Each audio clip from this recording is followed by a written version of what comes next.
हटाने की कोशिश कर रही है, सरकार की साजिश में शामिल है। हम लोग का साफ मुतालबा है कि जिसने गोली चलाई है और जिसके हुक्म पर गोली चलाई गई है 302 का मुकदमा हो, उनको नौकरी से बर्खास्त किया जाए। नमस्ते बिहार, मैं हूं आपके साथ शिप्रा झा। कटिहार में बिजली व्यवस्था को लेकर लोगों के प्रदर्शन और तोड़फोड़ के बाद पुलिस ने गोली चलाई।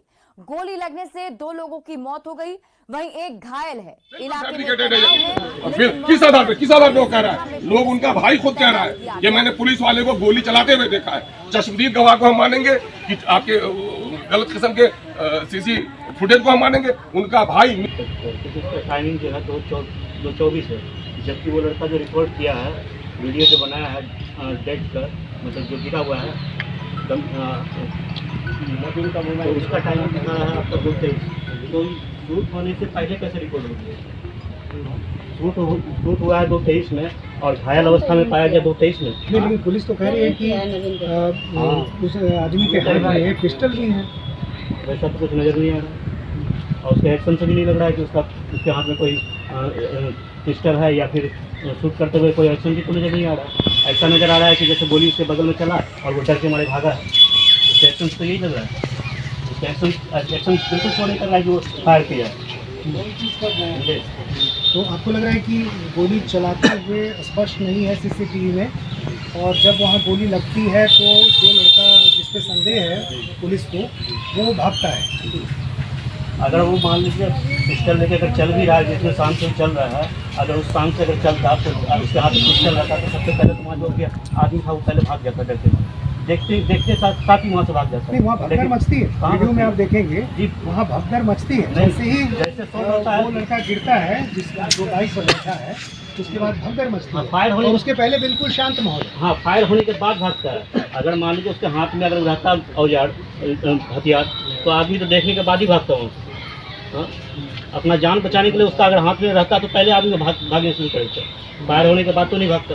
सोनू की माँ भी हमारे साथ है। ये बताइए, आपको क्या लग रहा है, इस मामले का क्या लग रहा है? खुलासा हो गया जैसा सीसीटीवी में दिख रहा है? आखिर ये लड़का कौन हो सकता है, ये भी देखना चाहिए कि आखिर यदि पुलिस का दावा है तो ये कौन है, इसका मकसद क्या है? गार्जियन बताएगा इसका। जब मेरा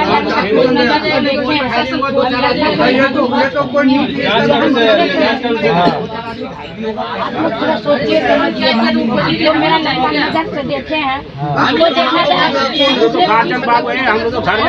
सरकार दबाव नीचे करने के लिए वो वीडियो को वो कुछ भी दे सकता है। सरकार को क्या दर्द है? सरकार को नीचे दबाने के लिए कोशिश करें, लेकिन हम नहीं होने देंगे। हम तो मुख्यमंत्री के पास जाएंगे। अगर निर्णय नहीं कोई लिए, मुख्यमंत्री के पास जाएंगे। मुख्यमंत्री जी भी नहीं लिए, हम प्रधानमंत्री के पास प्रधानमंत्री हमको है, न्याय देंगे।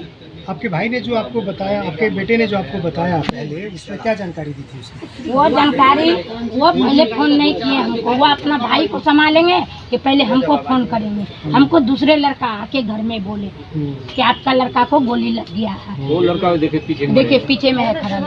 कितना बजे तुम? वो भी समय भी है, वो जितना बजे फोन किए थे वो उसके बाद वो लड़का फोन किया। ये वीडियो तुमने बनाया था? वहाँ से कॉल आया था कि सोनू को गोली लग गया है। हाँ। तो उसमें हम खाना खा रहे थे, 2:24 में वहाँ से कॉल आया कि सोनू को गोली लग गया। उसका घर में जाके बता। किसने फोन किया? दूसरे को देखे वहाँ जो बना रहा था वीडियो। उसके बाद हम घर पे आके उनको बताए। तो वीडियो जो बनाया उसका डेट टाइम बताओ। वीडियो हमको कॉलिंग हमको आया 2:24 उसको कॉल हुआ है, कॉल आया था फायर हुआ है 2:24 में।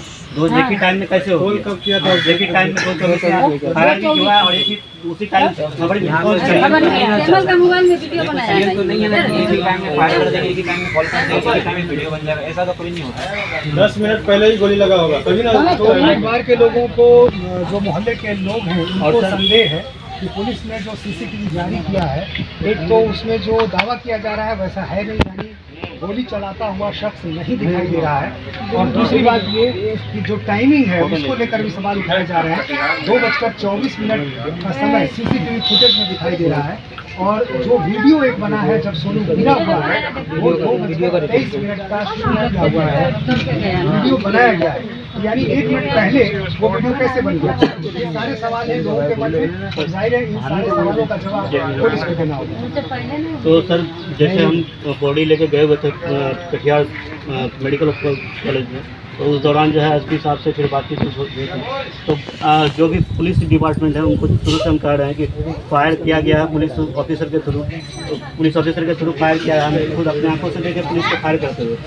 तो लेकिन पुलिस वाला जो है शुरू से हमको ये कह रहा है कि हो सकता है कि प्रदर्शनकारी तो चला सकता है बंदूक, तो वही चीज़ अभी वो साबित करने की कोशिश कर रहा है कि प्रदर्शनकारी ही बंदूक लेके मारा है। हाँ, ये बात तो सीसीटीवी के जरिए पुलिस कह रही है, और इसके पहले भी कुछ खोखा और जिंदा कारतूस वहाँ से मिलने की बात कही गई थी कि वहाँ संदेह है, और इसलिए पुलिस को ये संदेह हुआ है। संदेह होता तो चलो एक दो पुलिस जो अपने आप को बचाव के लिए ये सारी छोड़ काम कर रही है। तो बात आ रहा है अगर हमारे काम को पोस्टमार्टम किया गया 100% या तो छेड़छाड़ किया गया या फिर फर्जी वीडियो दिखाया जा रहा है। हम लड़के को पोस्टमार्टम किया गया ना, तो गोली को क्यों नहीं दिया गया? उस गोली को क्यों नहीं दिया गया? गोली पुलिस का है या पब्लिक का है?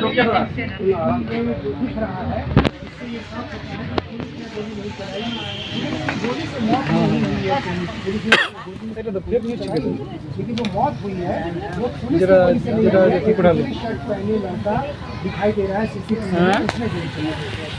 इस मामले की जांच करने की जिम्मेदारी न यहाँ की सोसाइटी पर है, न आप पर है, न हम पर है। बहुत ज़्यादा होगा तो फॉरेंसिक लेबोरेटरी में उसकी जांच की जाएगी। लेकिन मामला ये है कि बिजली की सप्लाई नहीं हुई है, जुर्म है सरकार का। और इतने बड़े धरना के लिए जब एसडीओ को लेटर दिया गया, एसडीओ ने कोई मैनेजमेंट नहीं किया। 10 पुलिस वालों के जिम्मे इतनी जब गैदरिंग हो गई तो जाहिर है इतनी बड़ी गैदरिंग को संभाल से बाहर था, तो ऐसे वक्त में गोली चलाना स्वाभाविक है। और इन लोगों ने एक्सेप्ट किया है कि अपनी सुरक्षा के लिए गोली चलानी पड़ी है। और मंत्री ने खुद कहा है कि जब धरना वाले इस तरह करेंगे तो लाठी गोली नहीं चलेगी तो क्या चलेगी। जब उसने खुद एक्सेप्ट किया है तो इसका मतलब ये है कि गोली सरकार के कारिंदों ने चलाई है। मामला ये है कि नीतीश कुमार जब से गद्दी पर बैठने से नौकरशाहों के दिमाग आसमान पर है, पुलिस का दिमाग आसमान पर है, और मनमानापन जो है अफसरों का उसकी जीती जाती तस्वीर है कि जहां खेतों में पानी नहीं मिल पा रहा है, किरासन तेल की सप्लाई नहीं हो रही है, 2 घंटा रात को पढ़ने के वक्त भी खाने के वक्त भी लोगों को बिजली नहीं मिल पा रही है, और ऐसे इलाके में बिजली मांगने के लिए जाए कोई, उसकी सप्लाई के बारे में बात करें तो जिम्मेदार अफसरों को आकर बात करनी थी, और उल्टे उस पर। और जहां पर भी ऐसी व्यवस्था होती है, अगर इतनी भीड़ हो जाती है, काबू से बाहर हो जाती है, तो आंसू गैस के गोले छोड़े जाते हैं, पानी का छिड़काव किया जाता है, डंडे चलाए जाते हैं, गोली नहीं चलाई जाती। और यहाँ पर भाई पुलिस मैं कह रहा हूँ कि इस बेगैरत सरकार की इसकी बड़ी और क्या होगी कि वो जांच का विषय बाद को है। अब तक सरकार का कोई प्रतिनिधि नहीं आया। जिनके 2 लाल मड़े हैं, सोनू मड़ा है, उनकी तड़पती हुई माँ से पूछिए। खुर्शीद जो एकलौता कमाई करने वाला बेटा था, उनकी माँ से जाकर के पूछिए। ये संवेदनहीन सरकार, कोई प्रतिनिधि यहाँ पर नहीं आता है, और सरकारी पार्टी के 2 सीपीएल के लीडर हैं यहाँ पर, और अब तक कुछ नहीं हुआ। क्यों नहीं सरकार ने ऐलान किया अब तक मुआवजे का? चाहे जिस वजह से भी हो, मौत इनकी हुई है, लॉ एंड ऑर्डर उसकी जिम्मेदारी है। भाई पुलिस क्यों नहीं मानेगी? अरे पुलिस का चरित्र यही रहा है, और नीतीश कुमार के राज में यही चरित्र रहा है कि इनके बिल्कुल संदेह है, बिल्कुल फैब्रिकेटेड है, बिल्कुल फैब्रिकेटेड है। किस आधार पे वो कह रहा है? लोग, उनका भाई खुद कह रहा है कि मैंने पुलिस वाले को गोली चलाते हुए देखा है। चश्मदीद गवाह को हम मानेंगे कि आपके गलत किस्म के सीसी फुटेज को हम मानेंगे? उनका भाई, मृतक का भाई जो चश्मदीद है, वो खुद कहता है कि हमने पुलिस वाले को गोली चलाते हुए देखा है। क्या मैं उनकी आंखों को झुठला दूं? वो बेहोश नहीं है, पढ़ा लिखा नौजवान है, सीए की तैयारी करता है। उस नौजवान की बातों को मैं झुठला दूं? ऐसा कुछ नहीं है। कल तक जो मामला सामने में आया, कल तो उस मामले में लोगों ने कहा है कि देखो तो मर गया, गोली की आवाज आई है, और जो तस्वीर आप दिखा रहे हैं उसमें तो पटाखे की भी आवाज नहीं आ रही है। ये कहां से ये मामला हो गया? ये मामला पुलिस वाले लोग दिग्विजय कर रहे हैं, ये मामले को भटकाने और बहकाने की कोशिश कर रही है, सरकार की साजिश में शामिल है। हम लोग का साफ मुतालबा है कि जिसने गोली चलाई है और जिसके हुक्म पर गोली चलाई गई है, 302 का मुकदमा हो, उनको नौकरी से बर्खास्त किया जाए।